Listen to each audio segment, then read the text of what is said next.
The Gospel of our Lord Jesus Christ according to Matthew chapter 9, beginning at the 27th verse. As Jesus passed by, 2 blind men followed him, crying out, "Son of David, have pity on us." When he entered the house, the blind men approached him, and Jesus said to them, "Do you believe that I can do this?" "Yes, Lord," they said to him. Then he touched their eyes and said, "Let it be done for you according to your faith." And their eyes were opened. Jesus warned them sternly, "See that no one knows about this."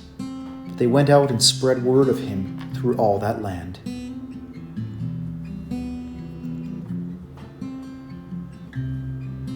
I'm struck by the beginning of this morning's gospel reading. It says that 2 blind men followed Jesus, shouting, "Have pity on us, Son of David."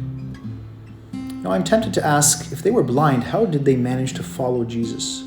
It seems that even though they were physically blind, their spiritual eyes were wide open. They saw more deeply than many of those whose physical sight was perfect. They saw with the eyes of faith.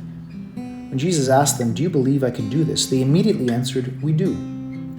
Learning to see deeply, seeing with the eyes of faith, is what we are called to do. The psalmist in the Psalms declares, "I am sure I shall see the Lord's goodness in the land of the living." The 2 blind men saw the Lord's goodness in Jesus before they could see physically. That is why they followed him.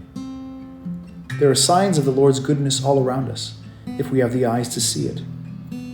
This morning we ask the Lord, who is our light, to open our eyes so that we too might come to see his goodness, even when it is to be found in places and in people where it is not immediately apparent.